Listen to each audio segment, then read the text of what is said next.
Astaghfirullah. Bismillahirrahmanirrahim. Assalamualaikum warahmatullahi wabarakatuh. Alhamdulillah wassalatu wassalamu ala Rasulillah wa ala alihi wa sahbihi wa mawalah wa la hawla wa la quwata illa billahi wa ba'du. Baik, kita lanjutkan kajian kita, masih membahas Siratul Mustafa alaihi salatu wassalam, dan kita masih membahas tentang beberapa peristiwa di Perang Badar, dan kita masih mengkisahkan beberapa kisah para sahabat, apa yang terjadi di Perang Badar. Kemarin kita sudah mengkisahkan 2 poin, termasuk pada poin ketiga di halaman 314 tentang kisah Abdurrahman ibnu Auf dan Umayyah ibn Khalaf. Kita tahu Abdurrahman ibn Auf adalah satu di antara 10 sahabat yang dijanjikan masuk surga. Sementara Umayyah ibn Khalaf adalah satu di antara tokoh-tokoh kafir Quraisy, sejajar dengan Abu Jahal, Sufyan dan yang lainnya. 2 manusia ini dijelaskan di sini dulunya teman akrab. Maksudnya semasa jahiliyah ketika berada di kota Mekah. Tapi tatkala terjadi perang Badar, maka Abdurrahman ibn Auf menjumpainya saat dia sedang berdiri bersama putranya Ali bin Umayyah sambil memegang tangannya. Kala itu Abdurrahman membawa beberapa perisai yang berhasil dirampasnya.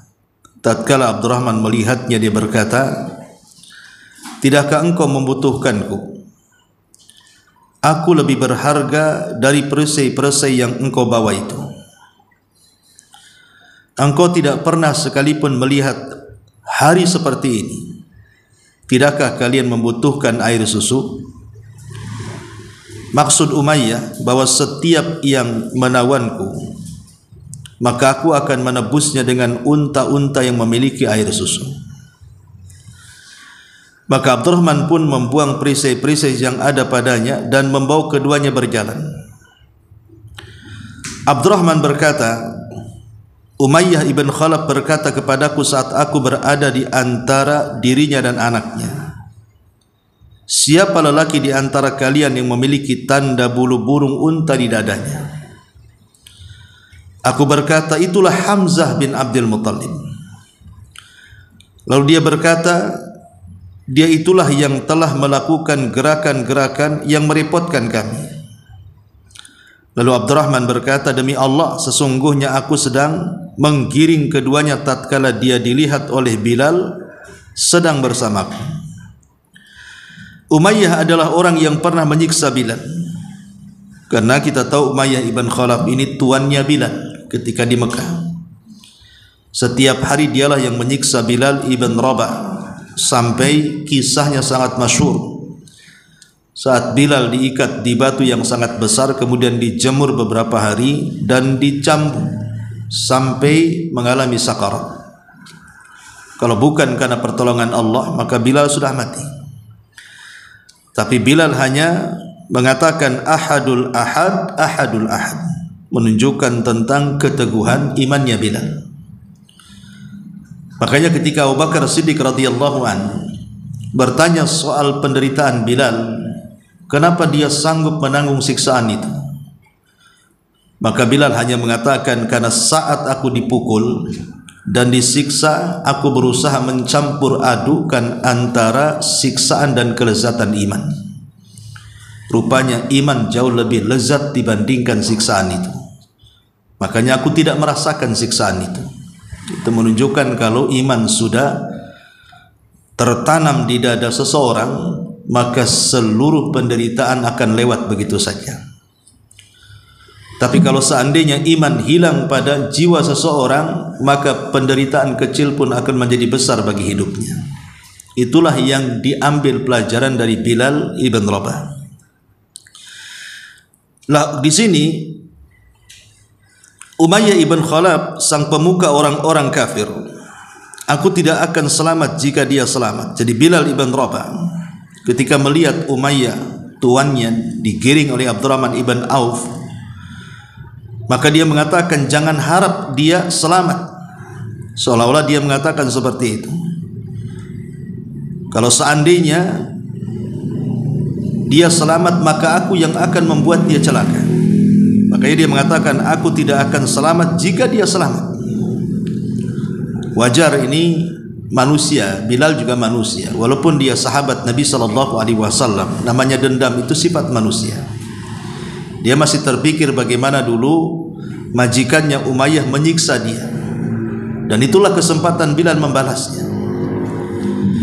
Maka aku berkata, wahai Bilal, maksudnya Abdurrahman ibn Auf, dia adalah tawananku, jangan kau sakiti dia. Maka dia berkata lagi, aku tidak akan selamat jika dia selamat, kata Bilal.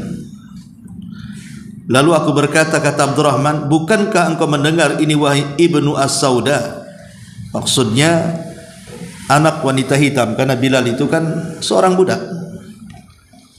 dan berkulit hitam, dan ibunya juga seorang budak berkulit hitam. Jadi Abdurrahman ibn Auf mengatakan seperti itu sebenarnya tidak layak. Kenapa dia mengatakan kepada Bilal ibnu Sauda?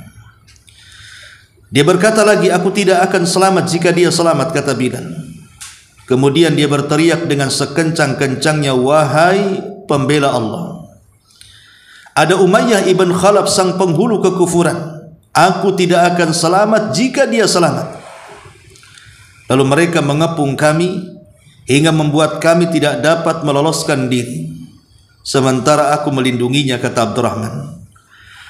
Lalu ada seseorang laki-laki membawa pedang di belakangnya, menebas kaki anaknya, maksudnya anak Umayyah Ali, sehingga dia roboh. Melihat hal itu, Umayyah memekik dengan pekikan yang belum pernah aku dengar sebelumnya. Wajar melihat anaknya dibantai di hadapannya. Lantas aku berkata, selamatkanlah dirimu sendiri, kata Abdurrahman, sebab tidak ada keselamatan bagimu. Demi Allah, aku tidak dapat menolongmu. Lihat, kadang-kadang perkawanan ini luar biasa, padahal jelas-jelas Umayyah orang kafir, tapi kenapa Abdurrahman melindunginya? Ya. Kemudian mereka menebaskan pedang-pedang mereka ke arah mereka berdua hingga berhasil menghabisi keduanya. Abdurrahman pernah berkata, semoga Allah merahmati Bilal, perisai-perisaiku lenyap dan dia telah membuatku begitu tersiksa gara-gara tawananku. Di dalam Sahih Al-Bukhari disebutkan bahwa Abdurrahman ibn Auf berkata kepada Umayyah, duduklah. Lalu dia duduk. Selanjutnya Abdurrahman memeluknya dari atas untuk melindunginya, maka mereka pun menebasnya dengan pedang dari bawahnya sehingga berhasil membunuhnya. Sebagian pedang itu malah mengenai kaki Abdurrahman ibn Auf. Ma'asyiral muslimat yang dimuliakan Allah Azza wa Jalla, tentu Abdurrahman ibn Auf ingin melindungi Umayyah itu karena memang Nabi SAW sudah berpesan, orang-orang yang sudah tertawan, artinya sudah tidak bisa melawan, tidak boleh dibunuh. Sebagaimana tidak boleh membunuh anak-anak, para wanita, orang tua, termasuk juga orang-orang yang sudah menyerah. Nanti putusannya dikembalikan kepada Nabi SAW, apakah layak dibunuh atau tidak. Tetapi bagaimana mungkin para sahabat seperti Bilal yang sudah merasakan bagaimana keganasan Umayyah dan kawan-kawannya semasa jahiliyah membiarkan Umayyah dilindungi. Makanya kemudian para sahabat saking geramnya dengan musuh Allah Subhanahu wa taala, walaupun Abdurrahman sudah melindunginya, tetap mereka membantainya. Bahkan Bilal yang paling semangat dan mengatakan, aku tidak akan selamat jika dia selamat. Inilah di antara heroiknya para sahabat ketika membunuh para pembesar orang-orang Quraisy di perang Badar. Ini kisah yang ketiga. Yang keempat, pada pertempuran Badar ini Umar ibn Khattab radhiyallahu an juga membunuh pamannya, maksudnya saudara ibunya, Al-As bin Hisham bin Al-Mughirah. Karena kita tahu bahwa ketika seseorang masuk Islam, secara otomatis hubungan kekeluargaan di Mekah sudah mulai retak dan menjadi permusuhan agama. Sebenarnya Islam itu tidak pernah mengajarkan seseorang, pamannya ada satu keluarga mu'alaf, kemudian salah satu mereka masuk keluarga yang lain masih kafir. Islam mengajarkan tidak boleh seorang anak yang masuk Islam walaupun ibu bapaknya masih kafir berlaku kasar kepada mereka. Karena bagaimanapun Allah Subhanahu wa taala mengatakan wasahibhuma fid dunya ma'rufa, tetap berlaku adil dan berbuat baik kepada keluargamu walaupun mereka masih kafir. Tapi kalau seandainya kafir ini sudah menyerang Islam, maka mau tidak mau hubungan kekeluargaan sudah tidak ada.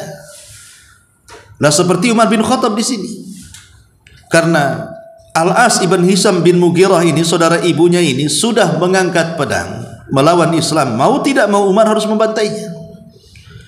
Makanya dalam Islam ketika bicara soal pembagian orang-orang kafir yang boleh diperangi dan yang tidak boleh diperangi, itu terbagi menjadi 4 kategori. Pertama, yang disebut dengan kafir dhimmi, kafir yang tidak boleh diperangi. Maksudnya kafir dhimmi itu kafir yang bertetangga dengan kita.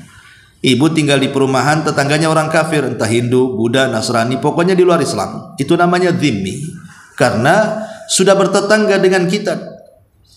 Kita juga sering ngobrol dengan mereka, berbuat baik dengan mereka, dan begitu seterusnya. Maka kafir dhimmi tidak boleh diperangi. Yang kedua, ada yang disebut dengan kafir musta'man, kafir yang mendapatkan suaka keamanan negara. Seperti turis yang masuk ke negara kita, mendapatkan keamanan negara, dikasih cop paspornya sekian bulan, boleh berkeliaran di tengah-tengah kita, entah berbisnis, entah jalan-jalan. Itu namanya musta'man, diberikan keamanan negara, tidak boleh diserang ya. Makanya pelaku pembunuhan, bom bunuh diri yang dilakukan oleh orang-orang teroris, yang kemudian mereka mengancam turis-turis yang masuk ke negara kita, itu salah sasaran. Karena Islam melarang tidak boleh memerangi orang kafir yang mendapatkan keamanan negara ya. Kemudian yang ketiga, ada namanya kafir ahdi, kafir yang ada hubungan perjanjian. Pamannya negara Islam melakukan hubungan dengan negara kafir, baik politik, bilateral, ekonomi, atau apalah hubungan negara itu. Maka negara yang ada hubung kait dengan negara Islam dalam sebuah perjanjian tidak boleh diserang. Lalu kafir seperti apa yang boleh diperangi? Kafir yang mengangkat senjata. Kalau kafir mengangkat senjata, seperti orang Israel kan, yang membantai Palestina, yang mau tidak mau kan orang Palestina tak mungkin dibantai diam saja. Tentu mereka juga berhak mengangkat senjata untuk membela dirinya. Lah Umar bin Khattab radhiyallahu an juga, karena Al-As ibn Hisham bin Mughirah ini, walaupun dia adalah pamannya, saudara ibunya, tapi karena sudah mengangkat senjata, maka menjadi halal darahnya. Makanya Umar membunuhnya. Sama dengan kisahnya siapa? Abu Ubaidah ibn al-Jarrah. Abu Ubaidah ibn al-Jarrah ini ketika dalam perang Badar berjumpa dengan ayahnya. Ayahnya di pihak musuh.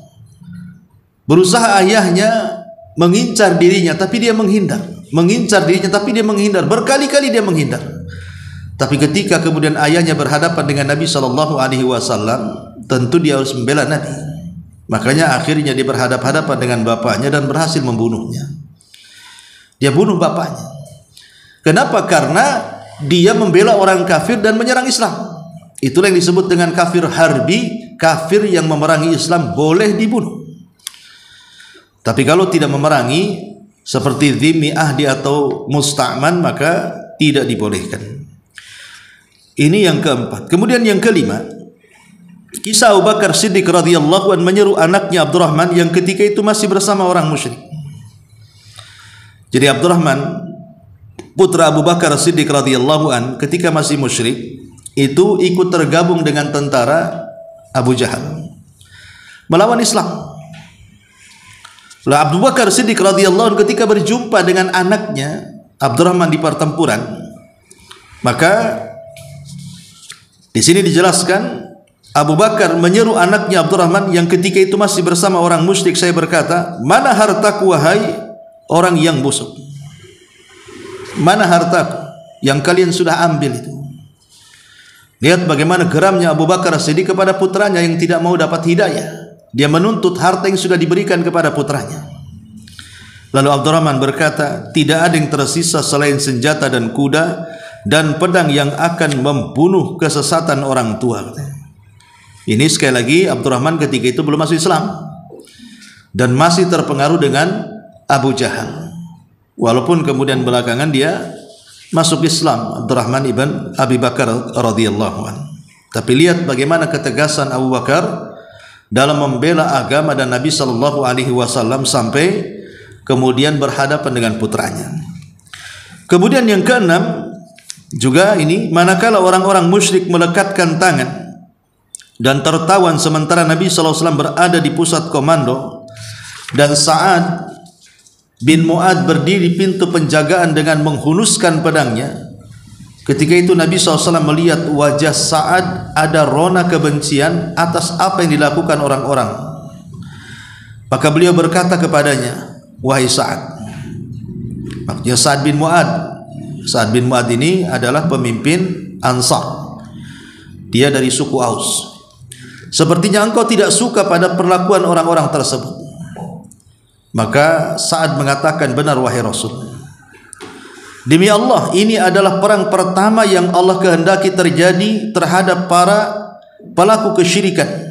Oleh karena itulah, memberikan sanksi berat dengan membunuh para pelaku kesyirikan tersebut adalah lebih aku sukai dibandingkan membiarkan kaum laki-laki mereka hidup.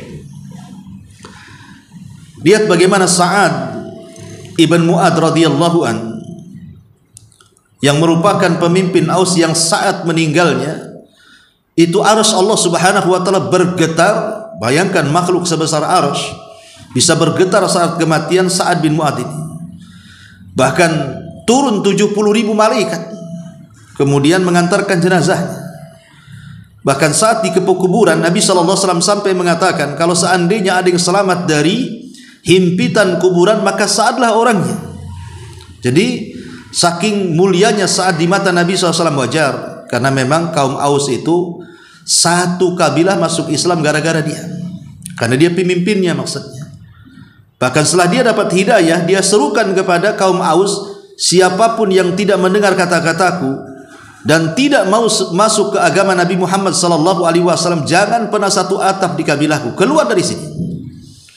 Makanya satu kabilah nurut dengan pemimpinnya Sa'ad bin Mu'ad, kecuali ketika itu ada seseorang yang menolak masuk Islam. Ya, itulah kemudian tetapi belakangan masuk Islam juga. Saat perang Uhud dia masuk Islam.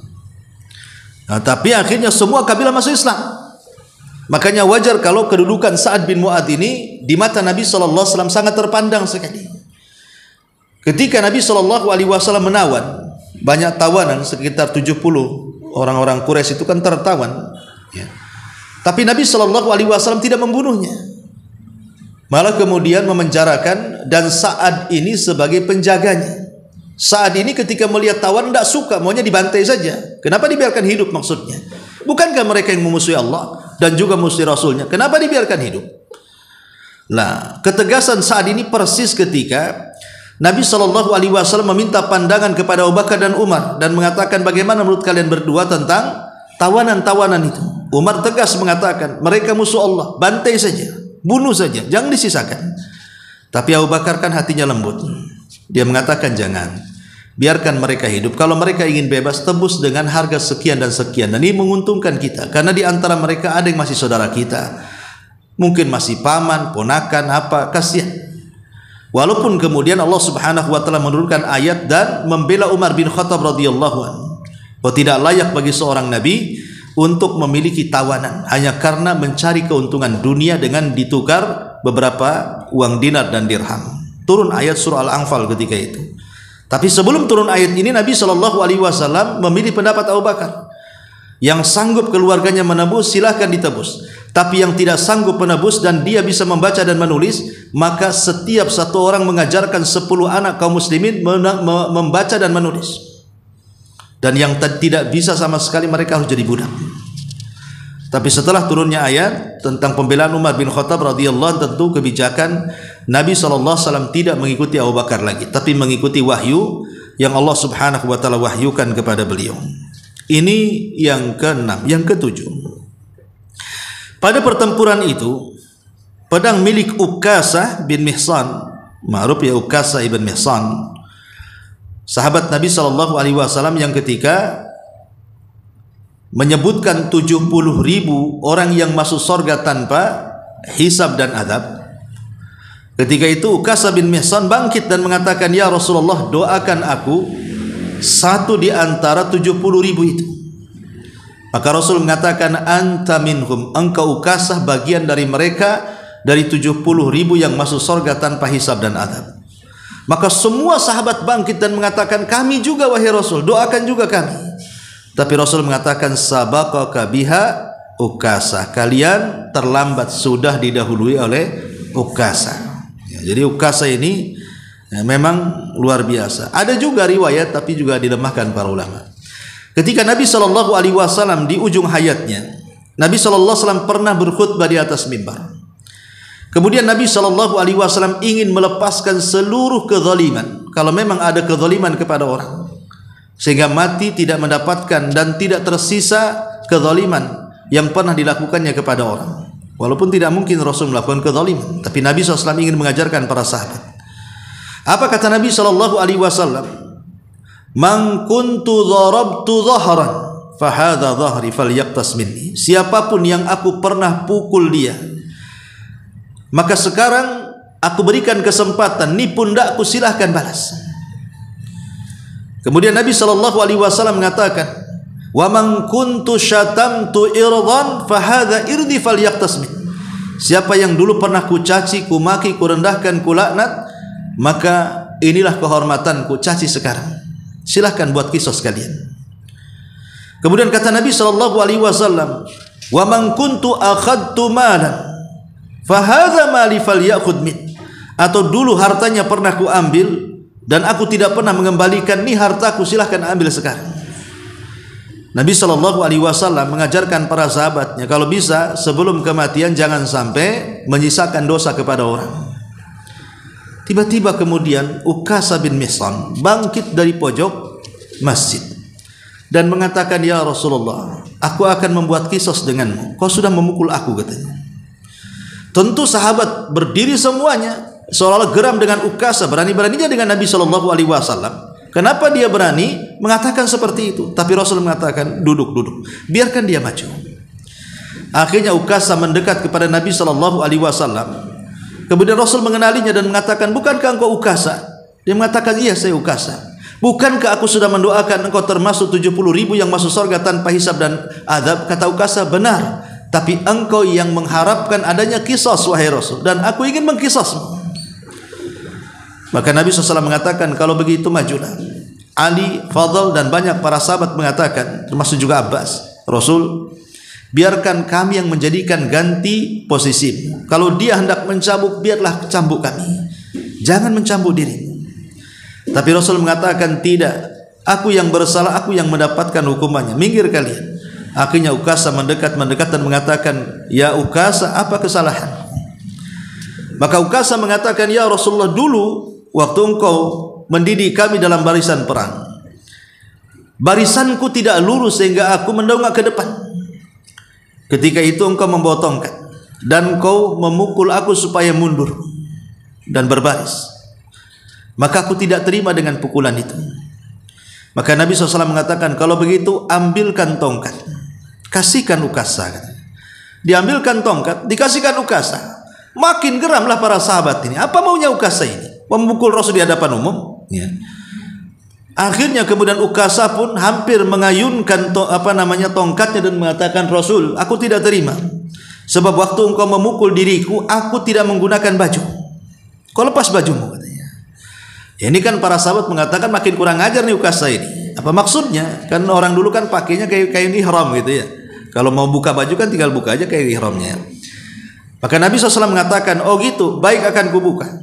Setelah Rasul membuka bajunya, tiba-tiba Ukasha membuka juga bajunya, kemudian merangkul Rasul dan melemparkan tongkatnya dan mengatakan, ya Rasulullah, aku sudah tahu engkau ini sudah akan dekat dengan ajalmu. Aku tidak mau berpisah denganmu, minimalnya yang pertama bersentuhan kulitku dengan kulitmu adalah aku, katanya. Ya. Kemudian dilempar balik lagi. Ya. Jadi ini kisah Ukasha bin Mihsan. Baik, kita masuk ke poin ke-7. Jadi pada pertempuran ini pemilik kebun pemilik pedang Ukasha ibn Mihsan al-Asadi terpotong. Lalu dia mendatangi Nabi SAW.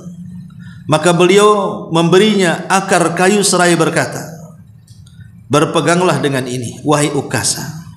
Jadi karena pedangnya potong, maka Nabi SAW ketika itu ada akar kayu semacam ya tongkat gitu, peganglah ini. Kemudian berperanglah dengan ini, wahai Ukasha.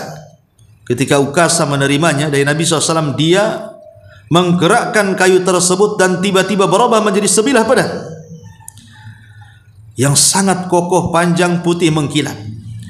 Kemudian ia menggunakannya untuk bertempur hingga Allah memberikan kemenangan kepada kaum muslimin. Pedang tersebut nantinya dikenal atau disebut dengan Al-Aun, pedang Al-Aun namanya, yang berarti potongan, yang tetap dia pergunakan dalam berbagai pertempuran hingga akhirnya ia gugur dalam pertempuran melawan orang-orang murtad di masa Abu Bakar Siddiq radhiyallahu anhu. Lihat bagaimana Ukasha ibn Mihsan, dia luar biasa saat berperang. Kemudian yang nomor 8, setelah pertempuran usai, Mus'ab ibn Umair al-Abdari berpesan dengan saudaranya Abu Aziz bin Umar yang ikut serta berperang melawan kaum muslimin. Ketika berpapasan dengannya, dia dalam keadaan tangannya diikat dan ditarik oleh salah seorang dari Ansar. Maka berkatalah Mus'ab kepada orang Ansar ini, ikatlah tanganmu pula dengannya, sebab ibunya wanita kaya. Siapa tahu dia akan menebus darimu. Abu Aziz berkata kepada saudaranya Mus'ab, apakah begini perlakuanmu terhadap saudaramu? Mus'ab menjawab, dialah, maksudnya dialah, yakni orang Ansar, saudaraku bukan kamu. Jadi Mus'ab ibn Umar ini kan terkenal orang kaya, Bu. Jadi Mus'ab ibn Umar terkenal orang yang paling kaya dan yang disayang oleh ibundanya. Semua keinginan Mus'ab saat dia masih kafir di rumah ibunya itu, semua diturutinya. Mulai dari kendaraan mewah, baju yang sangat indah, uang, macam-macam dunia tercukupi. Ya di masa itu ya orang yang paling sangat beruntung Mus'ab bin Umar ini. Tapi setelah dia masuk Islam, diputus hubungan sama ibunya. Tidak diberikan 1 sen pun dia, sehingga akhirnya dia tidak bisa makan kecuali di daunan, tidak punya pakaian kecuali yang sudah lusuh-lusuh. Tapi dia lebih tenang masuk ke dalam Islam dibandingkan berada di tengah-tengah ibunya yang kaya raya itu. Dia memilih bersama Nabi SAW karena kecerdasannya, ketampanannya, kepiawaiannya. Maka Mus'ab inilah yang dikirim Nabi SAW pertama kali dakwah ke kota Madinah. Dengan sebab dialah masuk Islam banyak tokoh-tokoh Ansar. Salah satunya Sa'ad bin Mu'ad, kemudian Sa'ad bin Ubadah, dan beberapa tokoh Ansar masuk Islam di tangan Mus'ab ibn Umar. Jadi kemudian Mus'ab ibn Umar ini tatkala perang Badar berjumpa dengan saudaranya, namanya Abu Aziz bin Umar. Abu Aziz ini saudara daripada Mus'ab. Dia tidak mau masuk Islam. Jadi musuhan lah antar saudara ini di perang Badar ini kan. Mus'ab membela Nabi SAW dan kaum muslimin, sementara Abu Aziz bin Umar ini membela Abu Jahal dan orang-orang musyrik. Berjumpa tapi jadi tawanan. Ketika jadi tawanan orang Ansar ini, apa kata Mus'ab? Ikat dia, maksudnya kakaknya, ikat kakakku itu ibunya orang kaya, padahal dia sendiri anaknya kan itu. Saya tahu itu keluarganya orang kaya, kita bisa minta tebusan yang besar katanya. Jadi Abu Aziz ini mengatakan, Mus'ab, kau saudaraku, kau hendak merampok atau kau hendak memeras keluargaku, itu keluargamu juga katanya. Maka Mus'ab mengatakan, kalian bukan keluargaku, orang Ansor inilah keluargaku. Lihat bagaimana ikatan akidah itu lebih erat dibandingkan ikatan darah. Ya, persatuan, mempersatukan manusia dengan akidah itu lebih kokoh dibandingkan mempersatukan manusia lewat nasab dan darah. Inilah yang disebut dengan ukhuwah Islamiyah ini, solidaritas. Bagaimana Islam itu menguatkan Islam yang lainnya, yashuddu ba'duhu ba'dha. Orang Islam itu seperti bangunan dan menguatkan satu dengan yang lainnya. Kemudian yang nomor 9, tatkala diperintahkan agar membuang mayat orang-orang musyrikin ke dalam sumur tua, dan tiba giliran Utbah bin Rabi'ah dibawa untuk dilemparkan pula ke dalam sumur tersebut, maka Rasulullah SAW memandang ke arah wajah anaknya Abu Hudzaifah. Ternyata dia dalam keadaan pilu dan rona wajahnya berubah. Lalu dia berkata kepadanya, wahai Abu Hudzaifah, sepertinya ada sesuatu yang merasukimu berkaitan dengan ayahmu tadi. Karena ayahnya kan kafir, jadi tawanan dimasukkan ke sumur tua. Dia menjawab, demi Allah, tidak wahai Rasulullah, aku tidak sedikit pun ragu perihal ayahku dan kematiannya. Akan tetapi aku tahu benar bahwa ayahku adalah seorang yang mempunyai kecemerlangan, kesantunan dan keutamaan. Aku sebenarnya berharap dia itu semua akan membuatnya mendapatkan hidayah Islam. Tatkala aku melihat apa yang telah menimpanya dan mengingatkan kematiannya yang dalam kekufuran, setelah sebelumnya aku mengharap lain, maka itulah yang membuatku bersedih. Maka Rasulullah SAW pun mendoakan kebaikan dan berkata yang baik kepada Abu Hudzaifah ini. Lihat, ya namanya hubungan anak bapak wajar kan begitu. Bagaimanapun dia dibesarkan oleh ayahnya Utbah, sehingga Abu Hudzaifah sebagai anaknya ya wajar masih cinta dengan ayahnya. Ketika dia melihat ayahnya dimasukkan ke dalam sumur oleh Nabi SAW karena permusuhan yang sengit, dia merasa sedih. Dia mengatakan, sebenarnya ayahku itu bijaksana dan aku mengharap dia dapat hidayah, tapi memang semua takdir Allah Subhanahu wa ta'ala. Sebaik apapun orang belum tentu dapat hidayah, gitu maksudnya. Tapi itu sudah terjadi, itu yang membuat aku sedih. Artinya kesedihan karena kematian orang tua yang kafir itu wajar, tidak ada masalah. Tapi berdoa meminta ampun kepada orang tua yang mati kafir itu dilarang, tidak boleh. Karena tidak mungkin dikabulkan dari Allah Subhanahu wa ta'ala. Orang kafir kalau mati masuk neraka kekal di dalamnya, tidak mungkin dia keluar. Cuman akan dapat ampunan. Tapi kalau hanya sedih saja, itu wajar, seperti sedihnya Nabi SAW ketika meninggalnya Abu Talib. Sedih Rasul. Makanya tahun meninggalnya Abu Talib itu disebut Amul Hazni, tahun kesedihan. Rasul menangis gara-gara meninggalnya Abu Talib, sehingga dia berusaha untuk meminta ampun kepada Allah akan dosa-dosa Abu Talib. Tapi turun ayat menegur Nabi SAW, maka nalin Nabi an yastaghfiru lil musyrikin walau kanu ulil qurba. Tidak layak bagi seorang Nabi memintakan ampun akan dosa orang musyrik walaupun itu keluarga dekat, walaupun itu Abu Talib. Jadi hanya sedih saja, tidak ada masalah kematian orang tua yang beda agama. Tapi yang tidak boleh itu adalah memintakan ampun, ya, karena bagaimanapun dia sudah meninggal. Lain kalau seandainya dia masih hidup. Mungkin kita bisa mendoakan kebaikan orang tua yang kafir, yang non muslim, supaya diampuni dosanya, diberikan hidayah Islam, diberikan taufik dari Allah, tidak ada masalah selama mereka masih hidup. Tapi kalau sudah meninggal, maka tidak boleh lagi ini semuanya, karena putusannya sudah dikembalikan kepada Allah Subhanahu wa ta'ala. Inilah di antara beberapa kisah heroik yang terjadi di tengah-tengah perang Badar oleh para sahabat Nabi sallallahu alaihi wasallam. Baik, sampai di sini saja. Sebelum saya tutup, silakan kalau ada yang bertanya. Ya. Ada beberapa pertanyaan Ustaz. Yang pertama gini Ustaz, kalau orang non-muslim itu kan kita tidak mendapat waris jika yang meninggal itu orang tua kita yang non-muslim. Bagaimana jika itu dikasihkan ke kita, ya Ustaz? Hartanya apakah halal? Iya, Nabi SAW mengatakan la yarithul mu'min al-kafir. Tidak mendapatkan waris atau mewarisi orang muslim kepada orang kafir. Artinya tidak mendapatkan waris atau tidak mewarisi seorang muslim kepada orang kafir. Lalu bagaimana caranya mendapatkan harta orang tuanya? Ya semasa hidupnya. Orang tuanya memberikan hibah, orang tuanya memberikan hadiah, nggak ada masalah walaupun dia kafir. Jadi dia kasih hadiah anaknya yang beda agama, nggak ada masalah. Tapi kalau sudah kafir, maka kita sebagai anak pun tidak boleh menuntut hartanya. Itu hartanya ya dibagikan lewat agama dia, sesama dia, syariat dia.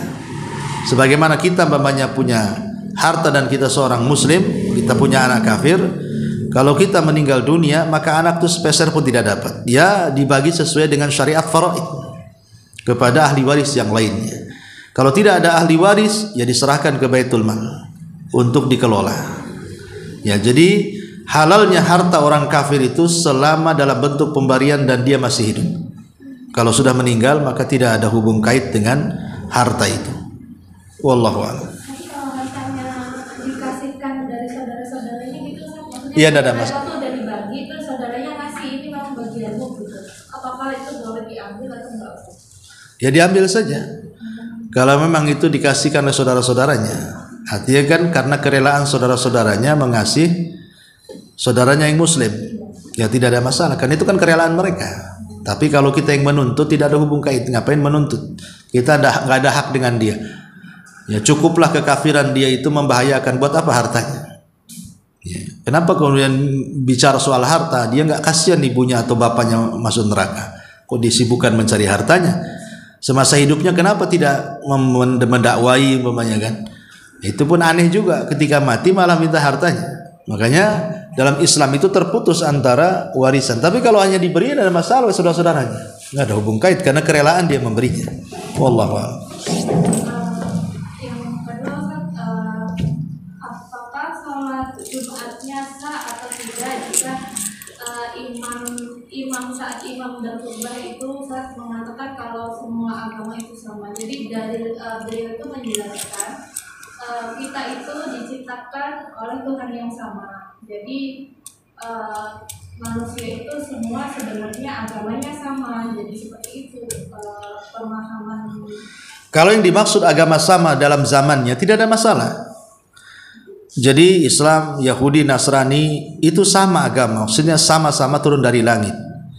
Tetapi soal kebenaran itu disesuaikan dengan zaman masing-masing. Yahudi benar di zamannya, zaman Isa, di zaman Musa. Nasrani benar di zamannya, di zaman Isa. Tapi setelah era zamannya kepada Rasulullah SAW, maka sudah tidak benar lagi. Yang benar hanya Islam. Ya kalau maksudnya semua agama sama, dari Allah benar kata-kata itu. Tapi kalau soal kebenaran, ya itu dibawa kepada zamannya. Tapi kalau kebenaran maksudnya di zaman Nabi diutus, maka tidak benar. Karena tidak mungkin agama musyrik berkumpul dengan agama tauhid. Tidak mungkin orang yang menuhankan Isa sama dengan orang yang menuhankan Allah Azza wa Jalla. Tidak mungkin orang yang mengatakan Uzair putra Allah seperti yang dikatakan Yahudi sama dengan mengatakan lam yalid walam yulad, tidak sama. Ya kalau ada khotib Jumat seperti itu tidak usah didengar. Sah salatnya, tapi tidak perlu didengar khutbahnya. Kalau ada kapas taruh aja di lubang telinga. Ya. Karena itu sudah kesesatan khotibnya. Tapi seperti itu tidak mempengaruhi itu ya? Tidak. Ya karena ketika kita memponis secara umum orang yang mengatakan semua agama sama itu sesat. Apakah dia keluar dari Islam? Itu butuh dalil. Yang kedua, apakah sudah sampai hujah kita kepada orang yang berkhutbah? Ketika sampai hujahnya, apakah dia paham dengan hujah itu? Setelah paham, apakah dia bertobat ataukah terus di atas pemahamannya? Itu kan rincian yang banyak. Mengeluarkan orang dari Islam itu tidak semudah mengeluarkan orang dari rumah, tidak. Ada kaedah-kaedahnya. Sesat iya, tapi belum tentu dia keluar dari Islam. Ya gitu aja. Wallahu a'lam. Berarti tidak perlu mengulangi sholatnya? Tidak perlu. Ya. Sah. Ya. Wallahu a'lam. Baik, subhanallah.